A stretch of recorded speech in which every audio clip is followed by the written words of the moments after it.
নলবাৰী জিলাৰ টিহু সমষ্টিৰ glamour sports ক্লাবৰ সৌজন্যত আজি দিনজোৰাকৈ শিলগুখানী থানতো 15তম ৰঙালী বিহু সন্মিলনী অনুষ্ঠান অনুষ্ঠিত কৰা হয়। কাৰ্যসূচী অনুসৰি ৰাতিপুৱা বিহুৰ পতাকা উত্তোলন, শ্বহীদ তৰ্পণ আৰু বন্তি প্ৰজ্বলন শীৰ্ষক কাৰ্যসূচী ৰূপায়ণ কৰা হয়। সমান্তৰালভাৱে ইয়াৰ পিছতে ফ্ৰেকশ্যন প্ৰতিযোগিতা, কুইজ প্ৰতিযোগিতা, চিত্ৰাংকন প্ৰতিযোগিতাৰ লগতে সন্ধিয়া একক নৃত্য প্ৰতিযোগিতাৰ অনুষ্ঠান আয়োজিত কৰা হয়। সাংস্কৃতিক সন্ধিয়াৰ বিশেষ আকৰ্ষণ হিচাপে ভালে কেইগৰাকী শিল্পীয়ে গীত পৰিৱেশন কৰি স্থানীয় ৰাইজৰ মন মুগ্ধ কৰি তোলে।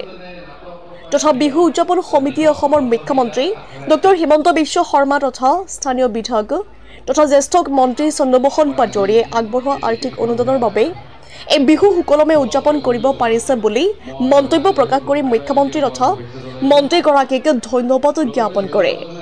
তদুপৰি আজিৰ এই ৰঙালী বিহু সন্মিলনীত বিহু উদযাপন সমিতিৰ সভাপতি তিলক দাস, মুখ্য সম্পাদকদ্বয় নগেন ৰাজবংশী, সিদ্ধাৰ্থ তালুকদাৰ, সাংস্কৃতিক সম্পাদক নয়ন ডেকা, কাৰ্যকৰী সভাপতি সতীশ বসুমতাৰী সহ অন্যান্য উদযাপন সমিতিৰ বিষয়ববীয়া সদস্যৰ লগতে 5 শতাধিকৰো অধিক ৰাইজ উপস্থিত থাকে। নলবাৰীৰ পৰা সুৰদীপ বৰ্মনৰ ৰিপৰ্ট, নিউজ 24 অসম।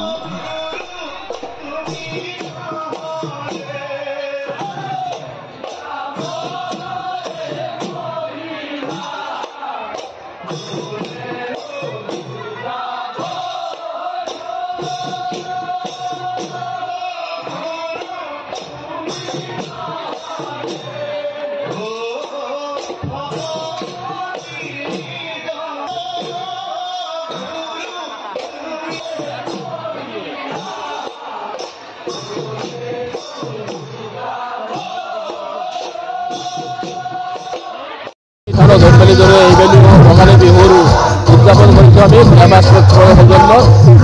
এইবেলি আমাৰ 15তম বৰ্ষ। এই 15তম বৰ্ষত আমি বিভিন্ন বাৰে অসমীয়া সাংস্কৃতিক কাৰ্যসূচীৰে আমাৰ এই বিহু উদযাপন কৰিছোঁ।